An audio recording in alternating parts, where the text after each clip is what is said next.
Welcome to Bishopville, South Carolina, where the air never truly cools. The swamps never sleep. And one legend has outlasted the headlines. This is the story of a night patrol that went wrong. Of guards who swore they saw something standing upright, scaled and silent between the cypress shadows. This is the Swamp Sentinel of Bishopville, the legend that walked upright through the pines. Before we begin, tell us where you're watching from and what time it is right now. Is it midnight where you are? Are you watching in the dark or with a light on? Because stories like this one, they change depending on where you're sitting. And sometimes by the time the last word fades, you start to wonder whether something is watching you back. They said its eyes glowed red like brake lights, not reflections, but fire pulsing in rhythm. It wasn't crawling or slithering. It stood upright, 6.5, maybe 7 feet tall, covered in scales that caught the moonlight. Watching. Always watching. Summer 1988, the Scape-Ore Swamp just outside Bishopville. The air was so thick you could taste it, a mixture of humidity, diesel, and decaying pine. Guards on the night shift carried flashlights that barely cut through the fog. The soundscape was familiar: frogs, crickets, the electric drone of summer insects. But then came another sound, slow, deliberate, and wet. The first to report it was 17-year-old Christopher Davis. Time 2:00 a.m., June 29th, Route 341 near the old Scape-Ore Bridge. Davis had pulled over to fix a flat tire. Simple job, 5 minutes. Then he heard the footsteps. Not animal heavier. Close.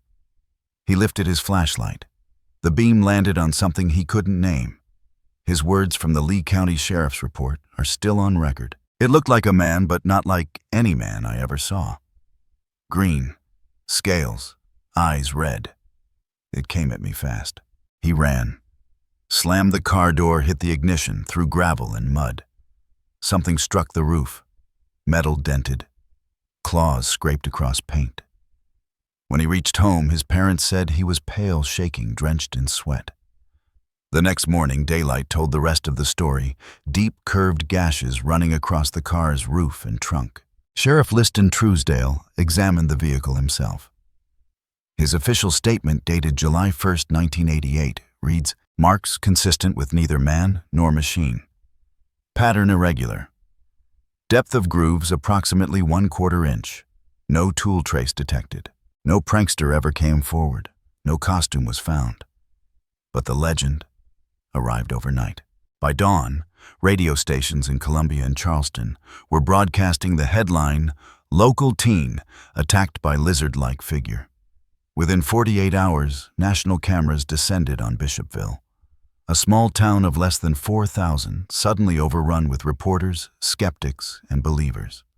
For every eyewitness who swore they saw the glowing eyes, another dismissed it as hysteria. Still, the evidence grew.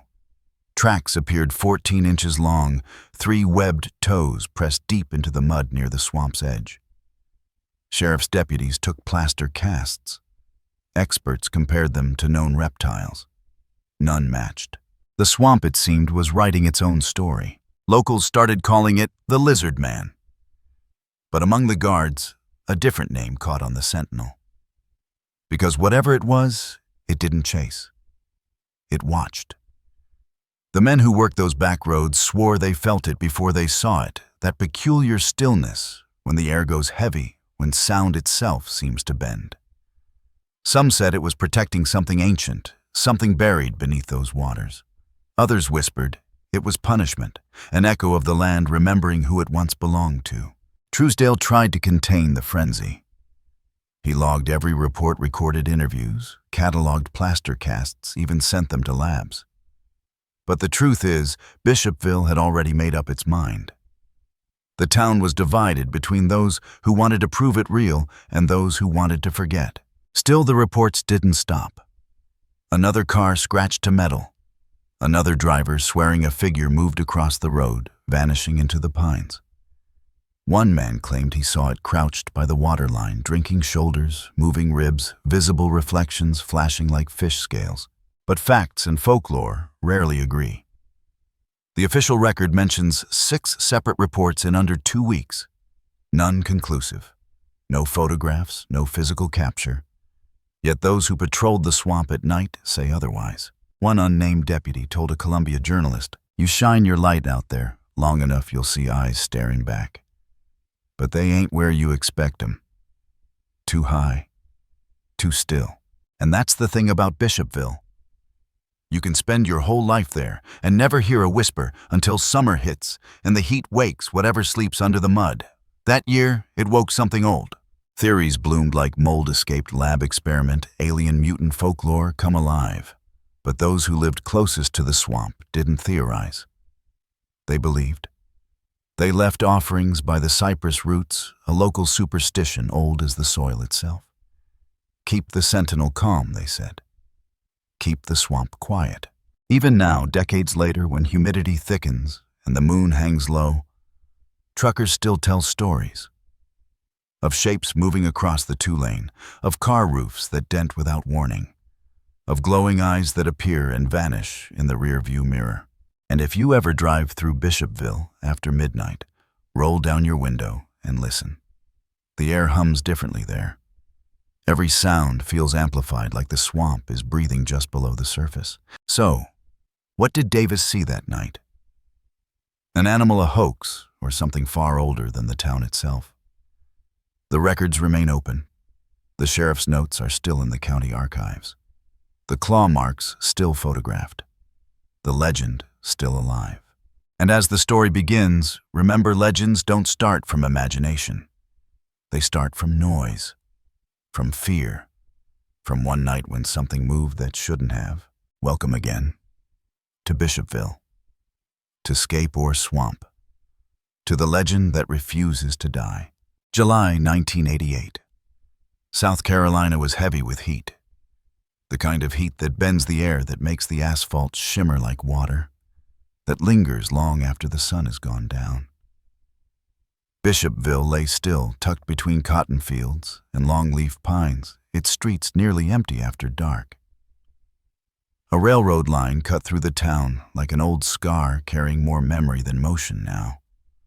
Life moved slow here, measured by the hum of cicadas, the swing of porch lights, and the steady patience of the swamp. Scape or Swamp locals called it that, with equal parts affection and warning. It wasn't just a wetland. It was a border between worlds, between the living and the remembered. The swamp stretched out for miles, a labyrinth of cypress knees and black water where the moonlight seemed to hang just above the mist, where the sound of your own breath could feel like someone else's. By the 1980s, Bishopville was the kind of town that time had quietly passed by. A handful of stores, a diner, a barber's chair that hadn't moved in 30 years. Church bells on Sundays. A sheriff's department with 2 patrol cars and a single radio tower. Sheriff Liston Truesdale, a man of routine calm and method, knew every family by name. Nothing much changed here. Until the summer heat began to bring strangers and stories. In that corner of Lee County, the swamp was both a workplace and a legend. Farmers would tell you not to cut too deep into the trees, not after dusk. Truckers avoided the old bridge unless they had to. And there were stories, quiet ones, of lights that flickered over the water or sounds that came from below the surface like breathing. It wasn't superstition. Not exactly. It was the kind of understanding that comes from generations of living next to something you don't fully claim. When the first report came in from Christopher Davis, Truesdale didn't laugh. He took notes. He went to the scene himself, clipboard in one hand, revolver on his hip, the air thick with insects. The tire tracks were still fresh. The mud was deep. He found claw marks on the asphalt's edge, 3 deep furrows too wide for a dog, too deliberate for machinery. The sheriff crouched down, tracing one with his penlight. The shape didn't make sense. Not to him, not to the experts he later called in. Within days, the story took on a life of its own. Lee County, quiet, unassuming, became a magnet for curiosity. Reporters arrived first from Columbia, then Charleston, then further still. The Associated Press ran the headline, "Teen Claims Attack by Scaled Figure, South Carolina Officials Investigate." What began as one frightened boy's statement became a full-blown phenomenon. But Bishopville was not built for attention. The sudden flood of outsiders, their questions, their cameras felt invasive. The townspeople watched from porches, arms folded, faces unreadable. Some said it was nonsense, a prank gone wrong. Others muttered that Davis had disturbed something that wasn't meant to be seen. Truesdale tried to maintain order. "We're verifying every lead," he told reporters. "We treat every witness with respect." His words were calm, but his eyes told another story. He'd been to that swamp before many times. He'd heard the same sounds, felt the same stillness. He just never thought it would find its way into his office. The geography of Bishopville fed the legend. The town sat on the edge of the great PD River Basin, a place where rivers and marshes intertwine, until land itself becomes uncertain. The soil was soft, the air hung heavy, and visibility was often measured in feet, not yards. It was an easy place for imagination to grow roots, but it was also the perfect hiding ground for anything or anyone that didn't want to be found. Old hunters remembered seeing something long before 1988. Back in the 1950s, a trapper named Amos Harley claimed he'd found footprints deep in the mud, too wide for a man, too straight for an animal. He drew them in a notebook, that notebook now lost his story, nearly forgotten. Until the summer of Davis, when every tale suddenly mattered again. Local folklore ran deep here. Before the highways came, people spoke of the Green Watchers, spirits said to live within the cypress groves, protectors of the wetlands. Some said they were guardians of the old ways, others that they were warnings left behind by the land itself. By the 1980s, those stories had become whispers told only at kitchen tables or on long drives at night, until the swamp decided to remind them. Every night after the first sighting, patrol guards found excuses to linger near the waterline. Some brought floodlights, some brought cameras, others just stood in silence. A few swore they saw movement, something tall gliding between the trees. One man said the reflection of his flashlight hit a shape that shimmered like fish skin, and then it was gone. The press turned it into spectacle. The lizard man of Scape or Swamp headlines screamed. Monster, they said. But locals refused that word. They called it the Sentinel, a guardian, a watcher. Maybe not evil, just old. By mid-July, the sheriff's office had cataloged 12 reports. Davis remained the only first-hand witness who spoke publicly. Others asked for anonymity. One guard refused to return to night patrol entirely. "It's not the thing itself," he said quietly. "It's the silence that comes before it. Like the swamp is holding its breath." Meanwhile, the landscape turned cinematic in its own way. The nights glowed amber with humidity. The pines leaned over the road like spectators. Cars moved, slower headlights slicing through mist so dense it looked alive. It wasn't just Bishopville that changed, it was the feeling of being watched. Through the weeks that followed, Sheriff Truesdale filed his reports with the same precision he always had. The documents remain in county archives, dry, factual, brief. But between those typed lines, you can almost sense the tension, the unspoken unease of a man trying to explain the unexplainable. July 18th, report of unusual footprints found near Browntown Road. July 21st, 2 motorists report something large crossing the highway. July 23rd, local farmer reports damage to barn siding, scratches consistent with claws. Each note signed by Truesdale. Each one ending the same way, investigation ongoing. And then, as quickly as it began, the sighting stopped. No more reports.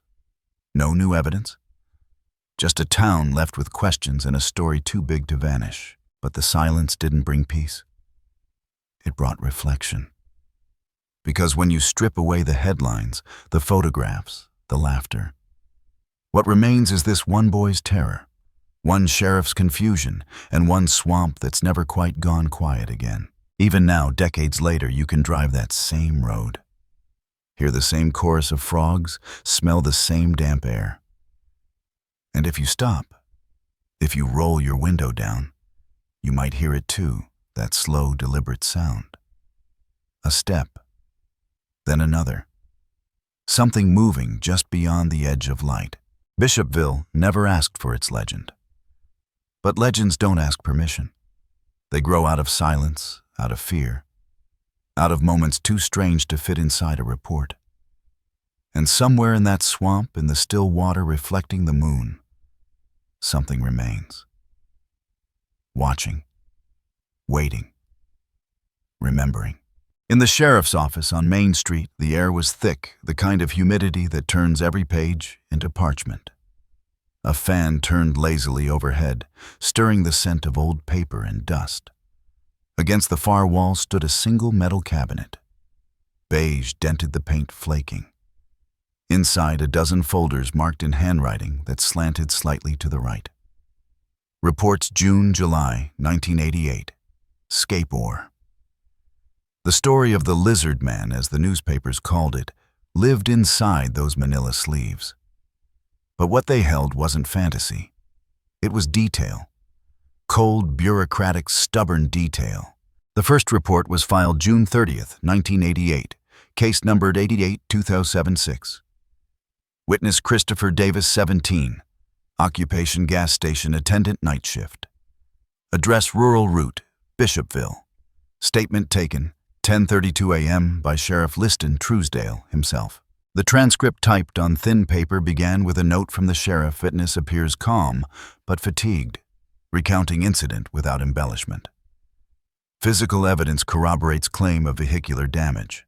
Then the voice of Davis came through the words, uneven on the page. I was fixing my tires, sir. About 2 o'clock.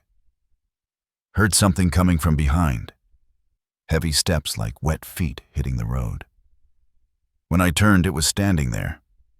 Tall, green, kind of shiny. I saw its eyes red glowing, not like an animal. Then it started running toward me. He said he threw the wrench, jumped in the car, slammed the door. It hit the roof. I could feel it move the whole car.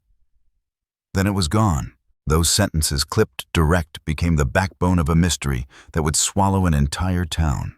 The next day, Truesdale went to see the car himself, a 1976 Toyota Corolla metallic blue, still coated in mud from the swamp road. The photographs taken by Deputy McElveen showed deep diagonal gashes across the roof, the paint stripped the metal visibly warped. 3 parallel grooves run from the back window to the trunk. Pattern consistent with claws, the report notes. No tool or blade marks. No clear directionality. A Polaroid photo, faded, now edges, curled, carries the caption in blue ink, taken 6/30/08. 14 HRs. Damage appears fresh. Witness present. Truesdale's field notes that morning mentioned something else, small patches of mud on the car's side panel. When tested, the sample revealed traces of river sediment, not roadside dirt. Meaning, whatever hit the car came from the swamp itself. The sheriff sent samples to the South Carolina Law Enforcement Division, SLED. He labeled each envelope, carefully sealed with tape. The official lab report, dated July 12th, came back stamped inconclusive. Under organic material, the lab's summary reads, no human reptilian or mammalian tissue detected. Unknown composition sample insufficient. In bureaucratic language, unknown composition means nothing to compare it to. Meanwhile, the reports multiplied. July 3rd, case number 88-2085. Tommy Waldrop, local farmer, 47 years old. Observed figure in cornfield. Upright greenish reflection, approximately 8 feet tall. Moved quickly. Carried something unclear. Object possible livestock. Sheriff's comment, no remains found. July 5th. Case numbered 88-2089. 2 truck drivers on Route 15 report large humanoid silhouette crossing highway near mile marker 23-2:47 a.m. They described its gait as smooth, steady, not hunched. No evidence recovered. The sheriff logged 12 total reports between June 29th and July 24th. 6 included physical evidence, footprints, claw marks, vehicle damage, disturbed vegetation. All 12 ended with the same closing line, investigation ongoing. Then there were the footprints. That's where the data gets strange. 14 inches long, 3 webbed toes, deep heel indentations, shallow front spread, suggesting a forward-leaning stride. The spacing between steps, 42 inches. Measured twice by Deputy McElveen. Photographs show clean impressions, the edges unbroken, meaning they weren't carved. Sheriff Truesdale poured plaster himself that night, his handwriting visible on the cast base, specimen 3A. Scape Swamp, July 6, 1988. The casts hardened pale and coarse. He kept them for years in his office on the shelf behind the desk. Visitors recall them sitting there, 2 ghostly prints side by side, as if waiting for an answer. Experts were called in. Dr. Robert C. Stevens, University of South Carolina Department of Biology. His field report, July 14th, reads, "Foot morphology inconsistent with known fauna of the Carolinas. Print spacing and depth suggest significant mass, estimated 200-250 EBs minimum." He refrained from speculation, but added in smaller handwriting, "Possible hoax, difficult to achieve under field conditions due to soil consistency and night visibility." Others disagreed. Skeptics pointed to hoaxers with rubber feet or misidentified alligator slides. But the sheriff dismissed those quickly. "Alligators don't run upright," he told the state newspaper, "and they don't leave tire marks." Davis himself refused interviews after July. Reporters hounded him. Cameras followed him to work. "He was a shy kid," Truesdale said later. "Never asked for that kind of spotlight. I think he wished he'd never seen it at all." Still, the facts refused to settle. Each report added weight, not proof, but presence. Then came case number 88, 2124, July 18th, filed by Darlene Snow, a resident on Browntown Road. She told deputies her dog barked at the woods for 3 nights straight. On the 4th, she found deep scratches on her barn siding. The wood torn clean through. The sheriff examined them, himself photographed the surface. The marks matched Davis's car in spacing and depth. When asked by a Columbia reporter whether he believed her, Truesdale answered carefully, "I believe she saw something. What it was, that's another matter." His tone, even in the old audio recording, carries the weight of a man standing between logic and legend. Meanwhile, the Columbia State ran daily updates. Scaled figure returns to Bishopville. Sheriff seeks logical explanation. The tone shifted from curiosity to mockery. But the locals stopped laughing. Patrolmen avoided Scape Bridge. Parents warned children not to wander near the swamp. Hunters started hanging small wooden crosses from tree branches, a gesture older than the story itself. Folklore filled what the reports couldn't. Older residents recalled tales from their grandparents, the Green Watchers, the Cypress Guardians, the ones who kept balance between the living and the water. "They say the swamp breathes," one fisherman told the Sumter item, "and sometimes it breathes back." Science kept its distance. No university wanted to attach its name to a case that smelled of tabloids. Yet privately, Truesdale continued to correspond with Dr. Stevens. In one surviving letter dated September 2, 1988, Stevens wrote, "Sheriff, I can't prove anything, but I'll say this, the plaster's real. The impressions were deep. If it was a hoax, it was done with precision and patience I haven't seen before." He underlined real, twice. By autumn, the press moved on. The files were closed, the folders labeled and tucked away. But the sheriff didn't forget. Years later, he told an interviewer, "People think stories die when you file them. But this one doesn't. It just changes shape. Every few years, someone hears footsteps again. Then they call me. I tell them, keep your light low and keep moving." The physical evidence, though, that remained constant. The car damage documented. The barn scratches photographed. The footprints measured. The casts hardened into permanence. The official statement never called it supernatural, only unresolved. And in the silence that followed, the swamp reclaimed its secrets. The mud swallowed the tracks. The bridge rusted. The air cooled, then thickened again. But inside that cabinet in Bishopville's modest sheriff's office, the paper still holds the weight of that summer. The smell of ink, the grain of the photograph, the ghost of Davis's trembling voice on tape. Because facts have shape, but not certainty. They anchor the story, but they don't end it. Every claw mark, every footprint, every unexplainable detail sits at the border between truth and memory, between what can be measured and what can only be felt. Sheriff Truesdale once told a local reporter near the end of his career, "Fear doesn't make things up. It magnifies what's already there." And maybe that's what the swamp was doing all along, magnifying, reflecting, holding up a mirror in the dark. Today, those plaster casts still exist, stored in the South Carolina Cotton Museum in Bishopville. Visitors stop, look, take photos.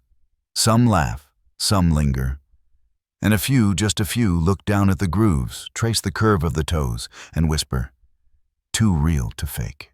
They say legends live on in stories. But here in Bishopville, the story lives on in evidence stamped in mud, filed in cabinets, sealed in silence. And every summer night when the fog rolls low and the crickets fall quiet, you can almost hear the sound again, something heavy, deliberate, stepping once, then twice, before the dark swallows it whole. He was 17, a boy in name, a man in labor. The summer of '88 had burned the air into something thick enough to taste diesel mud, pine sweat, and the faint smell of gasoline that never quite left his clothes. His name was Christopher Davis. Everyone in Bishopville knew him or knew someone who did. He worked nights at the service station just outside of town, fixing flats, pumping fuel, wiping windshields for strangers who never looked him in the eye. That night, June 29th, he clocked out late. The manager had left the radio on the dial static between two stations. He didn't bother turning it off. He just drove. The road stretched out ahead, unlit, narrow, flanked by swamp on both sides. Scape or Swamp, a name that rolled off tongues like a warning and a prayer. The world at that hour feels hollow, just the sound of tires, the hum of a fan belt, and somewhere far off the slow drone of insects. Davis knew every turn, every dip in the asphalt. He was halfway home when the rear tire gave out a pop, a drag, the car leaning right. He swore under his breath, pulled over, killed the engine. The air pressed down like a wet blanket. He grabbed his flashlight. The beam cut a thin line through fog, white and dense like breath held too long. He crouched, loosened the lug nuts, the sound of metal echoing too clearly in the dark. Then, a new sound. Behind him. Wet, heavy, slow. One step, then another. He froze, wrench in one hand, light in the other. His pulse pounded so hard he could hear it in his ears. He turned the beam, and there it was. Not a reflection, not an illusion. A figure tall, upright, the light bouncing off something wet and scaled. He saw the outline of shoulders, the rise and fall of breath, the glint of red eyes catching the beam like twin mirrors from another world. He didn't run at first. He couldn't. He said later that it wasn't fear, it was disbelief. It looked curious, he told Sheriff Truesdale. Like it didn't understand me any more than I understood it. Then it moved, sudden fast, closing the space between them in seconds. Davis dropped the wrench dove for the car, slammed the door. The handle slipped once before it caught. He hit the ignition. The engine coughed, then roared. And that's when something struck the roof. Hard. A single blow like a hammer through metal. He floored it. Tires spun mud. The rearview mirror flashed movement, a shadow receding into fog. He didn't look back again. When he reached home, the porch light was still on. His mother stepped out, startled by the noise. He was pale, trembling, words caught between panic and breath. His father thought he was drunk. But the fear, the raw, shaking, wordless kind, convinced him otherwise. At dawn, the car sat parked under the pecan tree. The roof was gouged in 3 long slashes, paint torn, metal warped. The windshield streaked with mud, not thrown mud, but smeared as if brushed by a wet hand. Sheriff Liston Truesdale arrived 2 hours later. The sheriff was steady, a man who had seen enough to distrust stories, but not enough to dismiss them. He took photographs. He measured the gashes. He asked Davis to walk him through every second of the night. The boy spoke carefully, quietly. No dramatics, just the facts. It wasn't no man, he said. It walked like one, but it wasn't. Truesdale listened. He'd known the Davis family for years. He could tell when someone was making things up. This wasn't that. The boy was scared, he would say later. But he was clear. He knew what he saw. The official report filed June 30th, 1988, reads like any other police statement. Witness reports contact with unknown entity. Physical evidence consistent with account. No corroborating witnesses present. But the margins tell another story. Faint pencil marks, underlined notes, a single question written near the bottom, why the roof? That question haunted Truesdale for years. The story spread faster than any wildfire. Within 24 hours, the Columbia State had it on the front page, teen claims attack by lizard-like figure. Radio shows across South Carolina ran the story on loop. Reporters descended on Bishopville trucks, cameras, microphones, questions. Davis couldn't keep up. One day he was fixing tires. The next, his face was on television. They called him the boy who saw it. Some believed him. Most didn't. He tried to go to work the next day, but cars slowed as they passed. People stared. Some waved, some smirked. He stopped talking to the press. He started locking his door at night. The sound of footsteps in gravel made him flinch. In one of the surviving recordings, an interview filmed on a humid July evening, Davis sits on his porch, hands clasped. The interviewer leans forward, microphone crackling. You sure it wasn't just your headlights catching a shadow? Davis looks down, his voice almost a whisper. I know what I saw. His father, standing behind him, doesn't speak. His mother folds her arms. The porch light flickers. Cicadas hum. Somewhere in the distance, thunder rolls. For the rest of that summer, Davis became a ghost in his own town. The gas station job gone. Reporters followed him home. Friends stopped calling.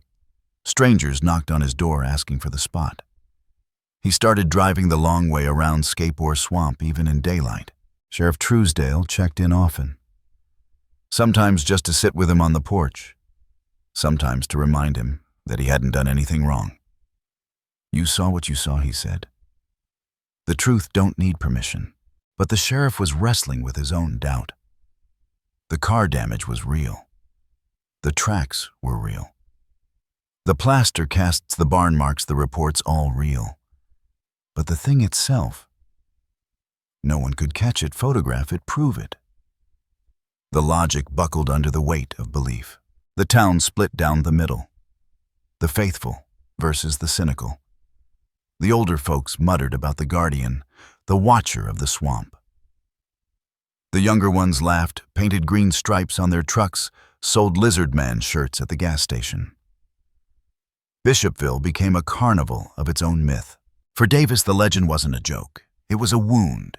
He left Bishopville 2 years later, moved north, started work in construction, told friends he was tired of being that kid from the news. But the swamp never left him.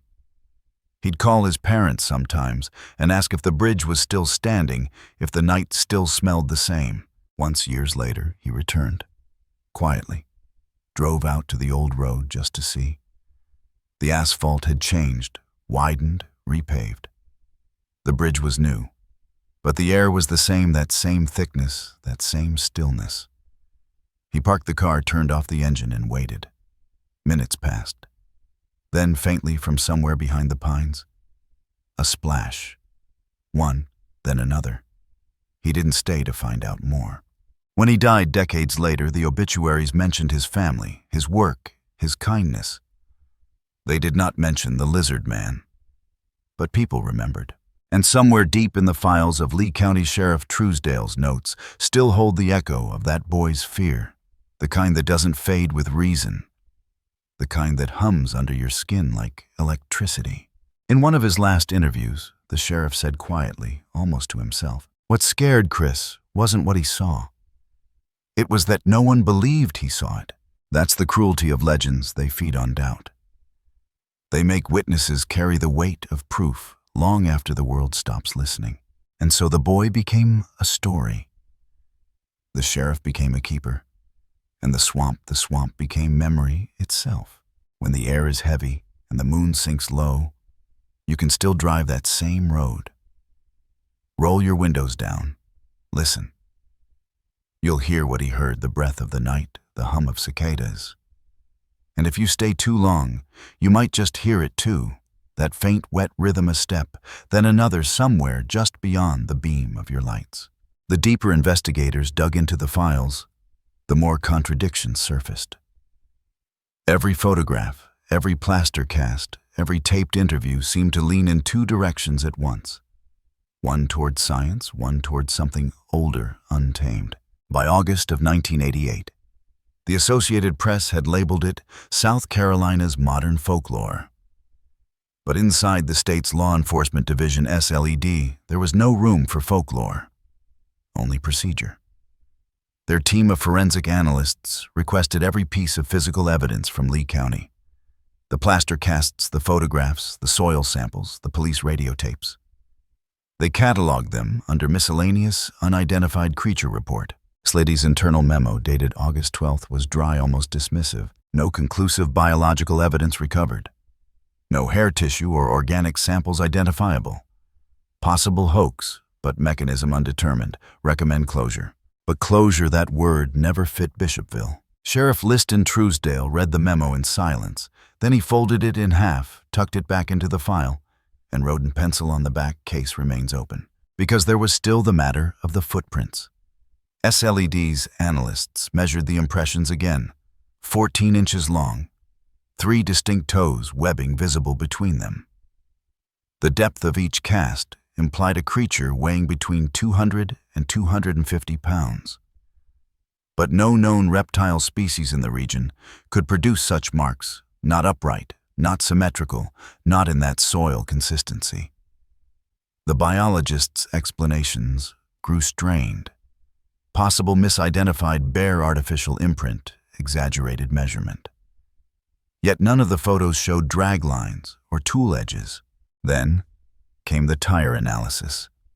The Davis vehicle inspected at the state lab showed compression marks on the roof consistent with impact from above, not lateral scraping. Engineers estimated that the downward force required to produce those dents exceeded 300 pounds. So if it was a prank, someone had to climb on top of a car at night on a narrow swamp road with perfect timing and vanish without a trace. Even skeptics hesitated. Local journalist Dale Newton, writing for the Sumter item, returned to the site weeks later. His article, "The Road Back to Scapore," described what he found. The bridge is narrow, barely wide enough for 2 cars. On either side, the swamp breathes. You can hear it exhale through the cypress. I stood where Davis said it happened. You can still feel it, that weight in the air, that expectation. Newton wasn't a believer, but his words carried something closer to confession than denial. Meanwhile, scientists weighed in from afar. Dr. Eleanor Briggs, anthropologist at Clemson University, analyzed the social reaction. She wrote in a 1989 paper titled "The Lizard Man Phenomenon and Rural Anxiety." Such legends emerge where isolation meets intrusion, where the modern world brushes against landscapes that refuse to yield their myths. She wasn't talking about claws or scales.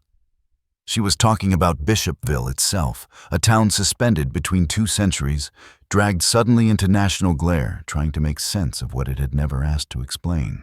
But for Truesdale, it wasn't theory, it was evidence. The reports didn't vanish just because the papers did. He knew what he'd seen: the car, the barn, the footprints. The fear in people's voices when they spoke his name over the phone, whispering that they'd heard something again, seen movement near the trees. Still, logic demanded an answer. By early September, SLED had handed the case off to the South Carolina Department of Natural Resources. Their biologists scoured the swamp for tracks. They found alligator trails, raccoon prints, deer hoof marks, all familiar. None matched the originals. They concluded that the Davis prints had likely been distorted by rain and misinterpreted under flashlight. But Truesdale knew the rain came after the plaster had set. The timeline didn't fit. And then there was the radio transmission. July 9th, 1988. Recorded between 1:46 and 1:49 a.m. Unit 3 confirmed position near Scape Ore. Visibility poor. Lights on waterline. No movement. Hold. The tape ends mid-sentence, a hiss of static swallowing the rest. SLED dismissed it as equipment malfunction. But deputies remembered hearing that break that moment, when the air in the dispatch room seemed to stop. Maybe it's all stories, one of them said later. But I remember that static. It felt wrong, like the air itself was listening. Through the fall, interest waned. But in small pockets of South Carolina, particularly Lee and Sumter counties, the legend deepened. People who had never spoken about such things before began sharing old memories of lights over the swamp of shapes, in the fog of eyes watching from the tree line. To outsiders, it sounded like hysteria. To locals, it sounded like home. In 1990, the University of South Carolina Folklore Archive recorded an oral history project titled The Scape Ore Accounts. Dozens of residents participated, farmers' guards, fishermen. One by one, their testimonies wove something more complex than any hoax. An old fisherman named Earl Jenkins, 84, said quietly into the recorder, "We used to hear it when I was a boy. Not see it, hear it. Breathing slow like water moving under the dock. My daddy said it watched the crossings. Said it wasn't evil, just old. You stay out its way, it stays out yours." These weren't reports. They were memories. Layers of fear passed down like heirlooms. By the mid-1990s, Bishopville had settled back into its routine. The lizard man had become souvenir fodder painted on postcards carved into wooden signs. Tourists laughed, snapped photos beside the bridge, asked for directions to the monster's swamp. But beneath the laughter, something persisted. In 1997, when Truesdale finally retired, he granted one last interview. Sitting under the same ceiling fan that had spun through countless summer nights, he told a reporter, "We never solved it because maybe it wasn't meant to be solved. We live in a place that remembers things we've forgotten. Maybe that's all it was, memory walking upright." He paused, looked out the window. The swamp shimmered beyond the fields. "People say time heals things," he added. "But not out there. Out there, time just sits." Newspapers wrote their own endings, but the files never closed. In 2008, SLED digitized its archives, and the Bishopville case resurfaced online. Thousands of users downloaded the old reports, debated them, mocked them, believed them. Science blogs published breakdowns of tire physics, density ratios, pressure impact tests. The conclusion always the same: no evidence supports a non-human entity. But evidence and experience are two different languages, and Bishopville spoke in the latter. Folklorists returned in 2010, armed with cameras and recorders. They found Davis's old house abandoned, its windows cracked, the porch sagging. On the wall near the doorframe, faint scratches, 3 parallel lines, evenly spaced. Weathered. Old. Coincidence, perhaps, or a reminder. Even decades later, the swamp refused to fall silent. Local hunters in 2011 reported hearing splashing footsteps near the waterline. One claimed to have seen eyeshine at shoulder height. The report made local news, then vanished again. By now, Bishopville had stopped asking for proof. Proof belonged to cities, to scientists. The swamp didn't trade in proof, it traded in persistence. And so the contrast remained: the data, the reports, the lab notes, all cold, clean, logical, set against the living pulse of folklore, thick as the fog that rolls through the pines each summer night. The lizard man became a ghost, made of ink and breath, real enough to sell, real enough to fear, unreal enough to survive.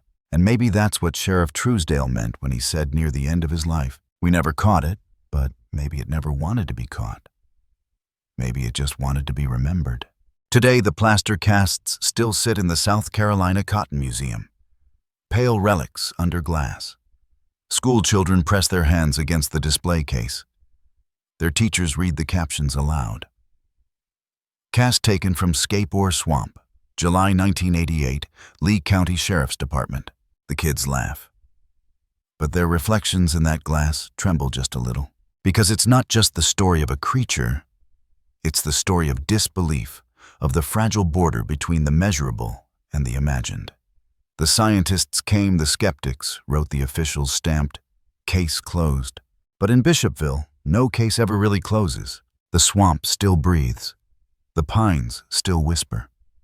And somewhere beyond the reach of data, something still walks upright, not seeking to be found, only to be remembered. Time moves differently in the South.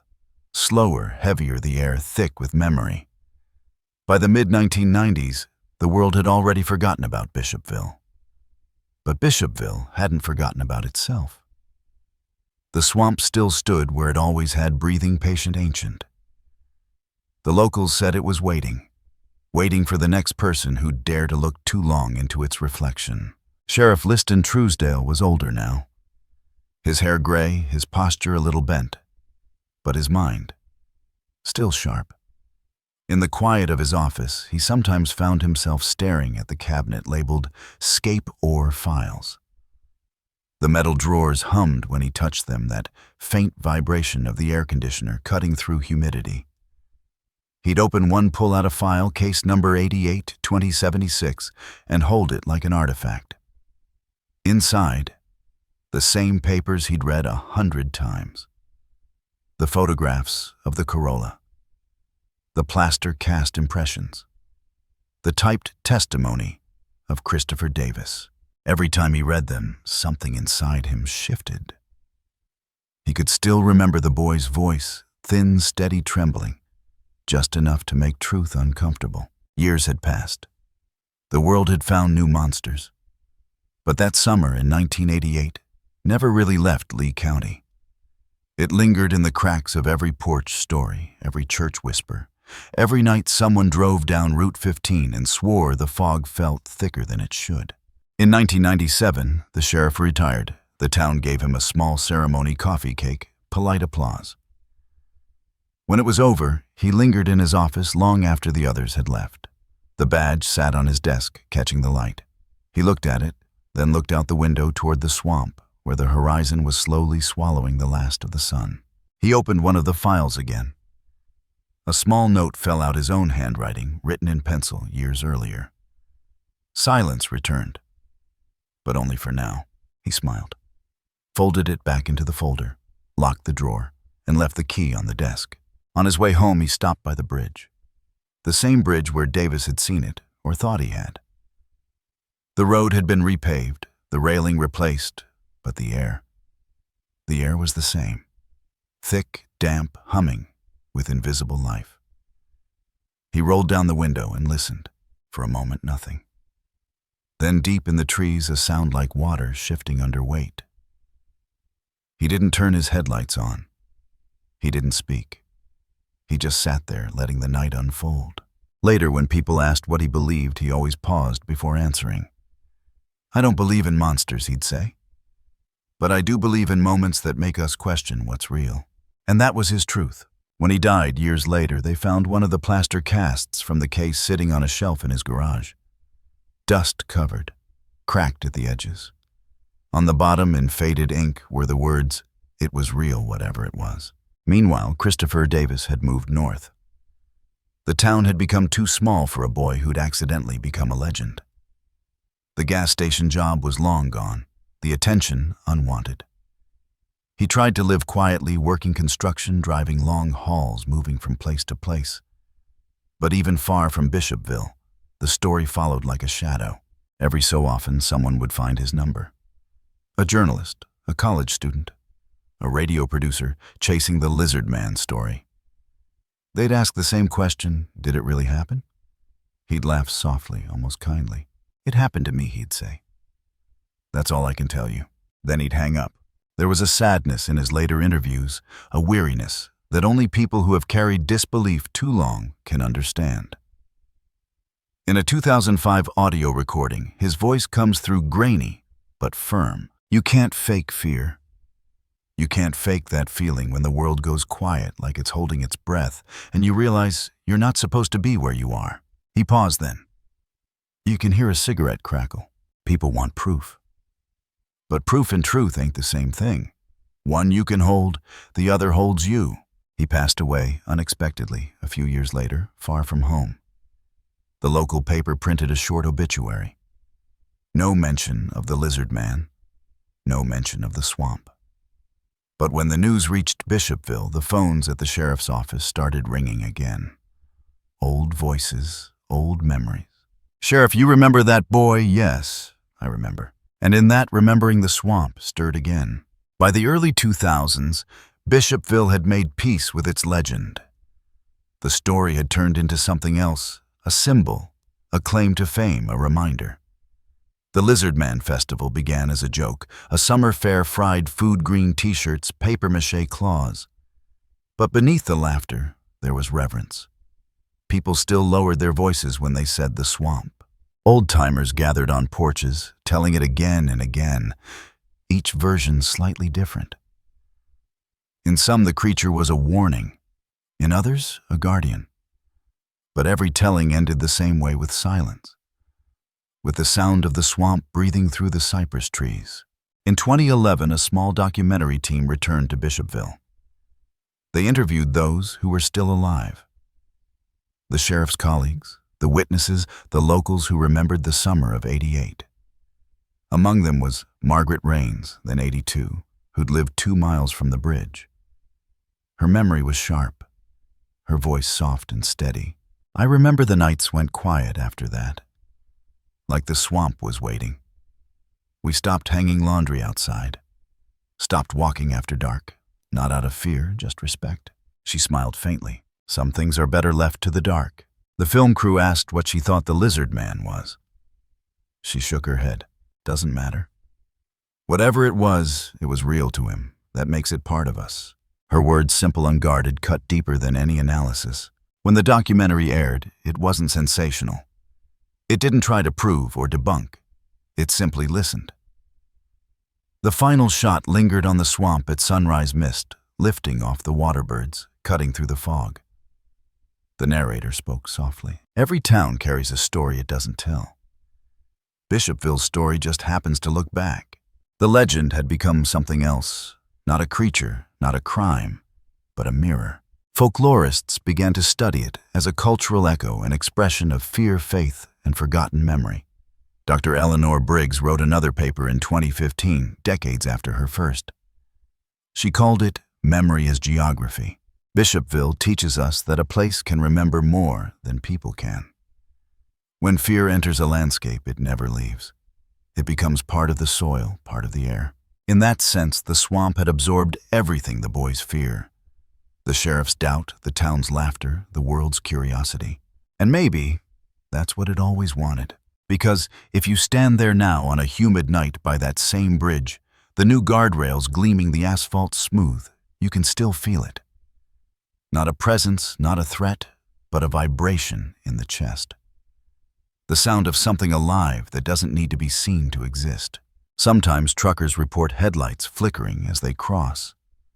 Sometimes fishermen find prints along the mud banks after a heavy rain too long, too deep. No one files reports anymore. No one needs to. The sheriff's old office is now a small museum. The plaster casts sit behind glass, tagged and numbered. Children press their hands against the surface, trying to match their palms to the grooves. Teachers read aloud, "Discovered July 6th, 1988. They laugh, they move on.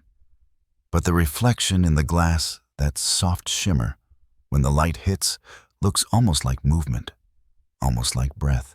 For Bishopville, the aftermath wasn't about fear. It was about reconciliation. The town had lived beside something unexplainable and learned to stop apologizing for it. The Lizard Man was no longer a headline. It was a ritual, a way of saying, "We remember." And memory is a kind of haunting. When asked in a 2019 radio interview what the story meant to him, a younger deputy, one who'd grown up hearing it, said quietly, "It keeps us humble. Reminds us we don't know everything. And maybe we're not supposed to." He laughed. It's not about believing. It's about respecting the dark. And so the story ends the way it began, in silence. The swamp still breathes. The air still hums. Somewhere between the roots and the fog, a watcher stands. Not human, not beast, not fiction. Just presence. A reminder that some truths live best where the light can't reach. If you drive that road tonight, roll down your window. Listen. The hum you hear might be the wind, or the engine, or maybe something else. Something remembering. Because that's what Bishopville learned, that memory is the only proof that lasts. The rest is just paperwork. And in the South, paperwork fades. But stories stay. Every story ends somewhere, but not this one. The road through Bishopville still cuts straight through the pines, 2 narrow lanes bordered by swamp on both sides. By day it looks ordinary. Sunlight flickers across the water. The cypress knees jut from the mud like old bones. But when night falls, when the mist creeps in low and the crickets fade into silence, the air thickens. The sound changes. You start to feel watched. No lights, no motion, just the slow breathing of the swamp. That's the moment people talk about, that weight in the chest, that stillness that feels like it's listening back. It's been decades since that summer of 1988. But Bishopville has learned something that cities never do. Silence remembers. The locals still call it Skateboard Road. The bridge has been replaced twice since the first report. The old signs are gone. But every year, the humidity comes back, and so does the story. You can hear it in diners, in the way old men talk over coffee. Remember when the boys saw it, one says. Another shakes his head. Saw something. A third nods. That's enough. And then silence again, respectful, uneasy. They don't argue about whether it was real. Not anymore. Some truths don't need to be believed, they just need to be carried. The sheriff is gone now. The boy too. But their ghosts linger not as spirits, but as echoes. In the Lee County Courthouse, there's a drawer marked Unresolved Cases. Inside it, the folder still rests, thin, yellowed edges, curled. The ink on the label almost faded away, 1988. Skateboard incident. Sometimes when archivists pull it out for display, the paper gives off a faint smell of swamp water, old humidity, the memory of summer. It's been years, but the weight of it hasn't changed. Each page still hums with that same unease, a feeling that the story never wanted to end. The plaster casts from that year sit behind glass at the Cotton Museum downtown.